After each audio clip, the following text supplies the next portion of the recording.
लेकिन दुख की बात यह है कि हम एक दूसरे का साथ नहीं देते। मकरूज ज़हनी अजियत का शिकार है। 3 दिन है ना ईद के, तो एक जोड़े से भी गुजारे जा सकते हैं, एक से भी। अक्सर लोग तो वैसे ही ईद की नमाज़ पढ़ के सो जाते हैं, और जो बेदार भी हैं वो भी कपड़े बदल करके जानवर के ज़िबा में मशगूल हैं। हमने इस ईद पे कोशिश करनी है कि हमारी गली में, हमारे मोहल्ले में, हमारे दाएं बाएं थोड़ा सफ़र करें, बच्चों को देखें, सरकारी स्कूल से निकलते बच्चों को देखें, मसाजिद मदारस से निकलते बच्चों को देखें। हम ना एक एक दो दो का साथ दें। मैंने जुमे में अमीर लोगों से कहा था कि कुर्बानियाँ करनी तो है ही, तो तुम तो सारा साल गोश्त खाते हो। क्या आपको बताऊं कि हम उस वतन में रहते हैं यहाँ फ्रिज और फ्रीज़र बड़ी इससे पहले ज़्यादा बिकते हैं। फ्रिज नहीं ले आओ, बड़ी ले आओ, चूँकि गोश्त सेव करना है, सारा साल भी तो मिलता है ना अमीरों। मैंने तो कहा था उस गांव में ले जाओ जहाँ कुर्बानी कोई नहीं कर रहा, ज़िबा ही वहाँ जाके कर लो। थोड़ी सी गुंजाइश बनाएं अपने दिलों में। ये ज़रूरी नहीं कि सामने वाला आपका शुक्रिया भी अदा करे, अपने घरों में थोड़ा हौसला कनात लाएं। हज़रत आयशा सिद्दीक़ा रज़ी अल्लाह तआला अन्हा फरमाती हैं, ऐसा नहीं था कि हमारे घर के अंदर माल नहीं आता था, अल्लाह के फजल से बड़ा कुछ आता था, लेकिन फरमाती हम इसार कर दिया करते थे। हुजूर का मिजाज इसार कर देने का है। याद रखना, शम्मा से अगर कई शम्मे जल जाएं तो इसकी रोशनी में कभी कमी नहीं आती। हज़ारों दिए भी जल जाएं तो ये दिए मांद नहीं पड़ते।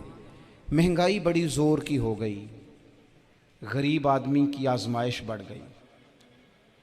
हमेशा महंगाई से गरीब लोग मुतासिर होते हैं। अमीरों की तो चीज़ें महंगी हो जाती हैं, वो तो सिंगल उन्होंने जमा की होती हैं, महंगी होती हैं तो डबल में बेचते हैं।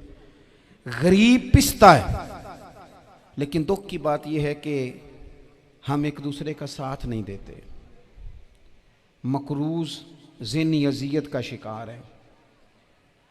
3 दिन है ना ईद के, तो एक जोड़े से भी गुजारे जा सकते हैं, एक से भी। अक्सर लोग तो वैसे ही ईद की नमाज़ पढ़ के सो जाते हैं, और जो बेदार भी हैं वो भी कपड़े बदल करके जानवर के ज़िबा में मशगूल हैं। हमने इस ईद पे कोशिश करनी है कि हमारी गली में, हमारे मोहल्ले में, हमारे दाएं बाएं थोड़ा सफ़र करें, बच्चों को देखें, सरकारी स्कूल से निकलते बच्चों को देखें, मसाजिद मदारस से निकलते बच्चों को देखें। हम ना एक एक दो दो का साथ दें। ये जितनी सियासी जमातें काम कर रही हैं, जिनकी हुकूमत थी, जिनकी है, पता नहीं कल किसकी आएगी, मैं तो ज़ाती तौर पर इनसे पूरा मायूस हूँ। मुझे तो नहीं लगता कि जितने लोग आज तक हुकूमत कर चुके हैं, बार बार आते हैं या पिछली हुकूमत गई है, इनके पास कोई प्लान ही नहीं है। ये तो बेचारे एक दूसरे की टांगें खींचने के अलावा ना कुछ कर सके हैं, ना उम्मीद है कुछ करेंगे। लेकिन गरीब की तकलीफ़ बढ़ गई है। मेरे पास 20 लोग आते हैं, आते तो वो दुआ का कहने हैं, आते तो सिर्फ ये बताने हैं कि इस मुश्किल में हूँ, दुआ करना। लेकिन दोस्तों, लोगों की बातें सुन के बड़ी तकलीफ़ होती है। हम क्या किसी की मदद कर सकते हैं? हमारे लिए तो मदारस चलाने मुश्किल हैं, लेकिन लोग अजियत का शिकार हैं। ज़हनी कर्ब के नीचे लोग आ गए, इतनी बड़ी अजियतें खड़ी कर दी गई हैं। थोड़ा थोड़ा देखो, 2 का खाना 3 भी तो खा ही सकते हैं ना, 3 का खाना 4 भी तो खा ही सकते हैं ना। मेरे महबूब ने हमें ये नहीं कहा था ज़्यादा गोश्त पकाना, बल्कि रसूल पाक ने तो रंग ही बड़ा सादा दिया है। करीम ने फरमाया, आयशा शोरबा ज़रा ज़्यादा कर लो, पड़ोसियों को भी सालन दे देंगे, थोड़ा शोरबा ज़्यादा कर लो, इसी को बढ़ा लो, थोड़ा शोरबा बढ़ा लें, थोड़ा थोड़ा एक दूसरे की मदद करें, दस्त शफ़क़त रखें। गलियों में सुनसान लोग, अब तो लोग एक दूसरे से दुख भी नहीं कहते, वो कहते हैं देना किसी ने है कुछ नहीं, और तमाशा अलग से बन जाएगा। दोस्तों, हमने खुद एक दूसरे का हाथ बटाना है।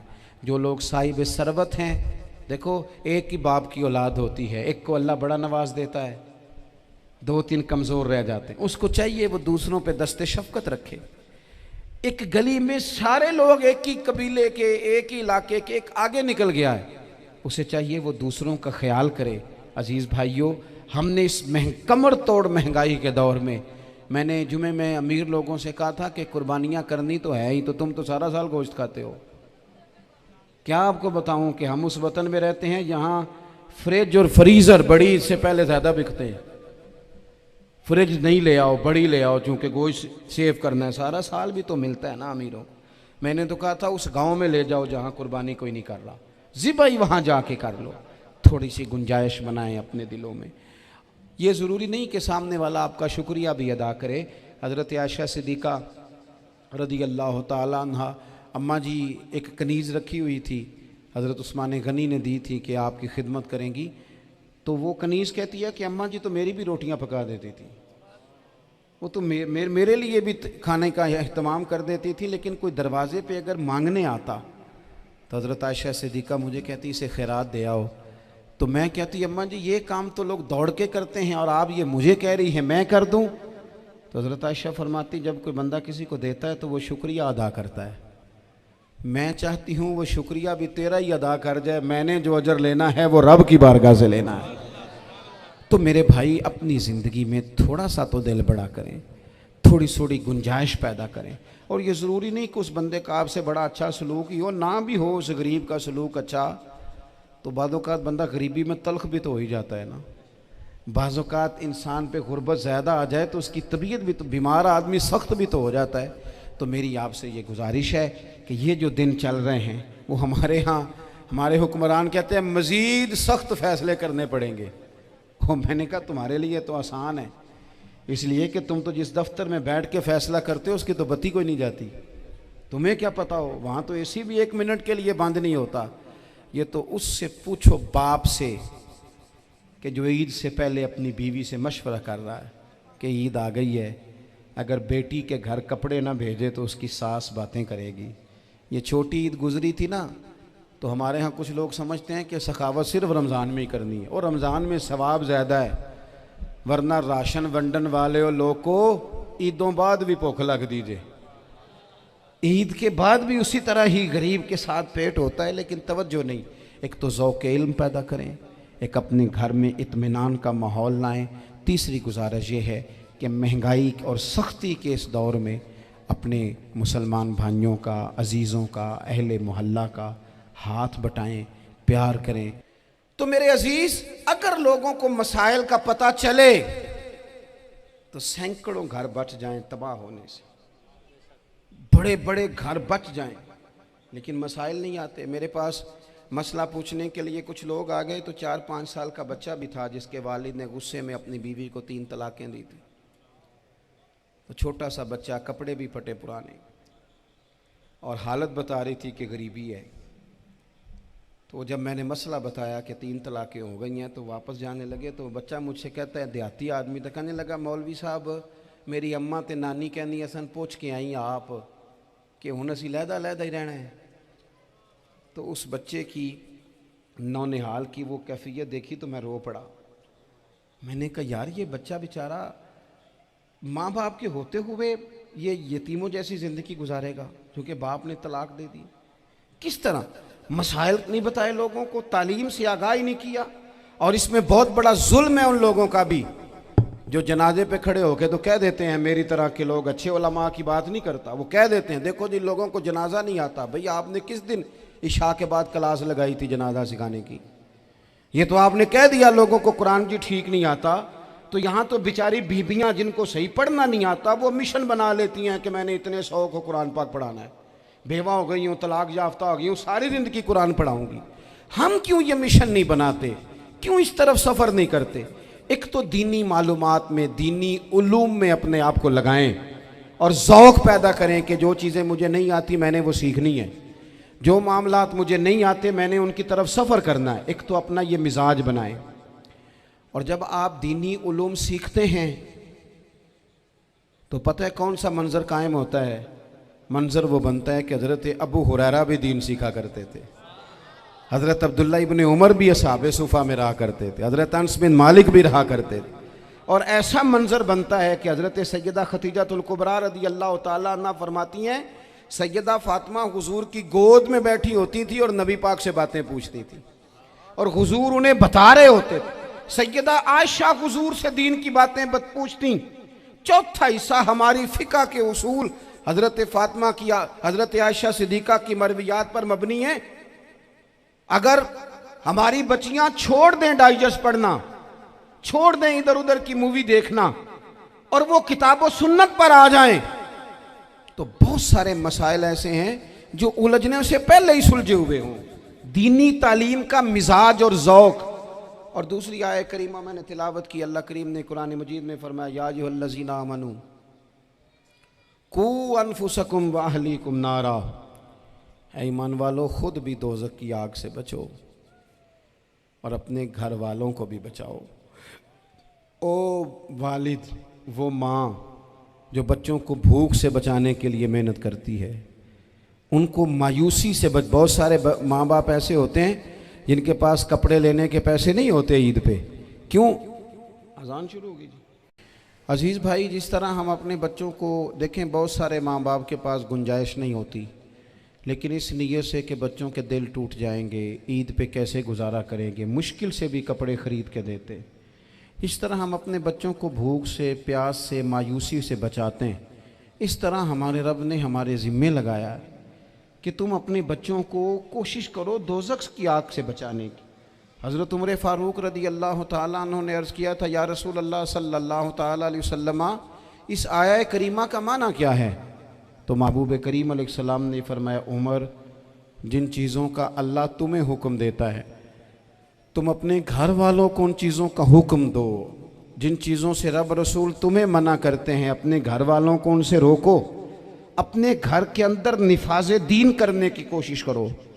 मेरे भाई, बहुत ज़्यादा आजमाइश है हमारे घरों में, बेचैनियाँ हैं, इज़्तिराब है, बच्चों में सख्ती है, बहन भाई एक दूसरे के साथ लड़ते हैं, मिजाजों में तलखी आ गई। क्यों भला? इसलिए कि माँ बाप को जो बेहतरीन किरदार और जो हसीन तरीका घर में अपनाना चाहिए था, बच्चे तकरीर बाहर से सुनते हैं लेकिन वो फॉलो अपने माँ बाप को करते हैं। अगर माँ बाप में हौसला हो, सब्र हो, इत्मीनान हो, खुददारी हो, थोड़े पर गुजारा करने का मिजाज हो। देखे ना, आज डिप्रेशन है, टेंशन है, पैनिक्स अटैक्स हैं, बड़ी सारी चीज़ें आ गई हैं। क्यों भला? सब्र नहीं, तहम्मुल नहीं, बुर्दबारी नहीं। आजमाए। एक दिन एक बच्चा मेरे पास आ गया मदरसे का और आके वो रोने लगा। मेरे घर वाले कहने लगे, खाना छोड़ दें, पहले इसकी बात सुन ले। मैंने कहा, पुत्र क्या हुआ?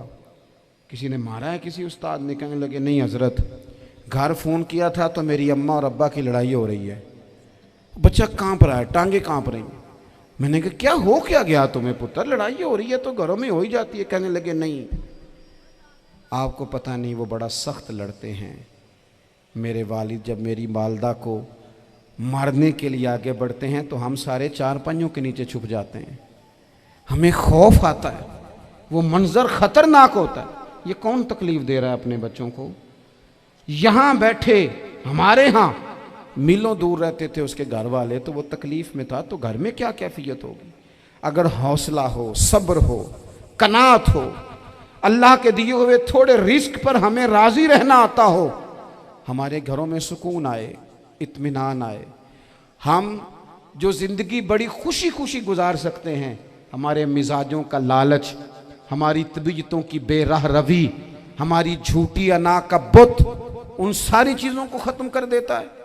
अपनी ज़िंदगी के अंदर अगर हम वो किरदार अपने बच्चों को दें, जिस किरदार में मोबाइल भी हो, जिसमें गाड़ी भी हो, जिसमें पैसे भी ला के अब्बा दराज में रखता हो, लेकिन वालिद का घर में मुसल्ला भी मौजूद हो, उसकी कोई तस्वीर भी हो, वो ये भी कहता हो कि खुदा ने अपने फजल से आज 5,000 दिया है तो इसमें 1,000 गरीबों का भी है, इसमें थोड़ा सा मैंने अल्लाह की रिज़ा के लिए भी रखा है। अगर कोई मुश्किल आ जाए तो वो बाप और माँ को सब्र करता हुआ देखते हो। अगर एक बाप कर बात करे तो दूसरा बर्दाश्त करता हो। खुदारा अपनी औलादों को इस अजियत का शिकार न करो। अपने घरों के अंदर वो खुददारी, वो प्यार, वो वक़ार, वो मोहब्बत, वो अंदाज। आप थके हुए हैं, कोई शक नहीं, आप बहुत सारे मसाइल का बाहर शिकार होंगे, कोई शक नहीं, लेकिन आप बाहर से थक के आए हैं। और अगर आप बाहर अपनी फैक्ट्री के मालिक हैं और दफ्तर के बड़े हैं तो घर में भी तो आप बड़े हैं ना। आपकी माँ भी तो इंतज़ार कर रही है, उसने भी तो दुखड़ा सुनाना है ना आपको। आप ये देखिए कि आपके बच्चे भी तो इंतज़ार कर रहे हैं, वो चाहते हैं कि अब्बा आके बैठे तो हम उनके सीने पे चढ़ के थोड़ा खेलें। आपकी अहलिया मुंतज़िर हैं कुछ बातें बीवी किसी और से नहीं कह सकती, सिर्फ अपने शौहर से कहती है। लेकिन वो तो आते ही जलाल में आ गए साहब, वो कहने लगे तू बड़ी नालायक है, मैं थका मांदा आया हूं और तूने मुझे कहानी सुना दी है। वो उस खातून से शिद्दत के साथ पेश आने लगे। मेरे रसूल पाक की हयात नूर को देखो, हज़रत उम्मे ऐमन हुजूर की रज़ाई वालदा हैं, उनकी भी खिदमत हो रही है। हज़रत हलीमा सादी आ रही हैं तो खिदमत हो रही है। हज़रत अब्बास हुजूर के चचा हैं तो करीम फरमाते हैं मेरे चचा हैं बाप की जगह पे। हुजूर दोस्त अहबाब सहाबा गुलामों सब के साथ प्यार कर रहे हैं। 9 अज़वाज मुतहरात हैं घर के अंदर। और कैफियत ये है कि हुजूर सिर्फ उनकी ज़रूरतों का ही ख्याल नहीं करते, ख्वाहिशात का ही ख्याल नहीं करते, बल्कि मेरे करीम का तरीका ये है कि कोई बंदा आज बोल क्या रहा है, वो कहाँ खड़ा है, आज उसके जुमले किस तरह के हैं, उसका लहजा किस तरह का हो गया है और उसे ठीक कैसे करना है। महबूब इसका ख्याल फरमाते, तवज्जो करते। मैं कहता हूँ कि हम सबको शौक़ आया है आराम करने का। मैं सुबह 11 बजे से पहले अपने घर से निकल आया था और ये वक्त आ गया है और रात को खुदा जाने किस वक़्त घर पहुंचना है। कई दफ़ा कैफियत ये होती है कि गाड़ी से उतरते हैं तो फिर दिल करता है कि कोई उठा के चलाए ना कभी। इसके बावजूद बहुत सारे लोग नाराज़ रहते हैं कि हमसे मिल के नहीं गए, फ़ोटो नहीं खिंचवा के गए, फलानी जगह चाय नहीं पी के गए।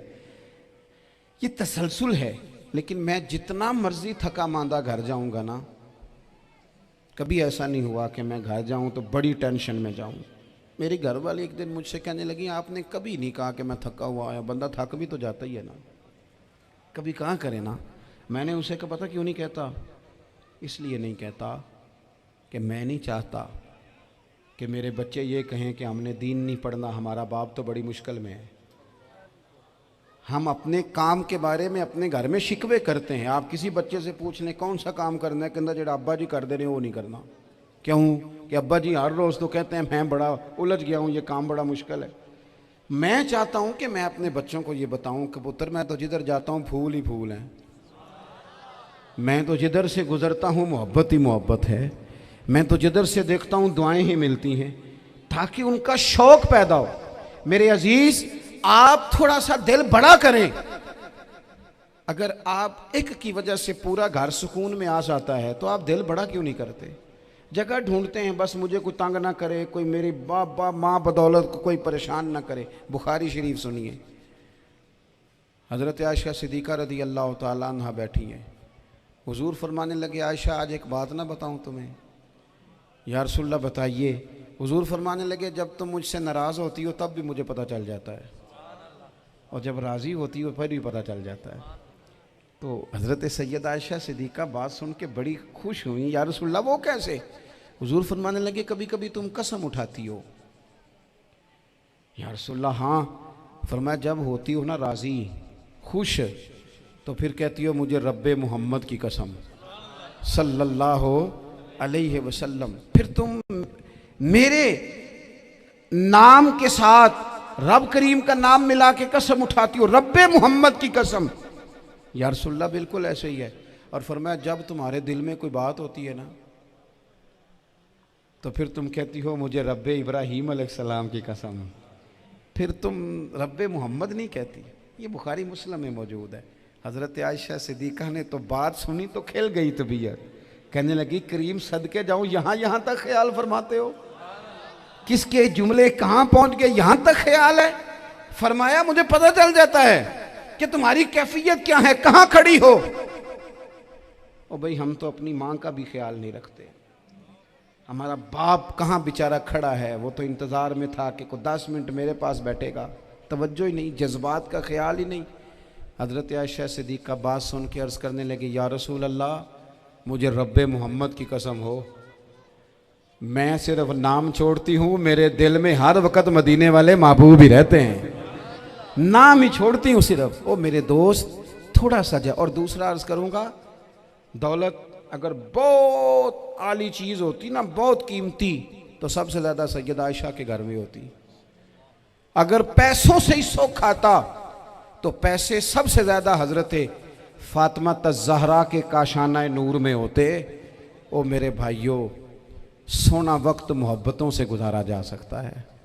ओ भाई, मैंने तो अपने घर में ये देखा कि मेरे वालिद साहब गर्मी आती तो फरमाते, ओ लो भाई तुहानू उन परवाह नहीं, मैं तुहाडे पड़ोले च दाने पा दिते ने ते तुहाडी माँ ने मर्तबान ने अचार पा दिता है। लो अब तुम्हें कहीं जाने की ज़रूरत नहीं पड़ेगी। इस पे भी वक्त बड़ा अच्छा गुजरता था।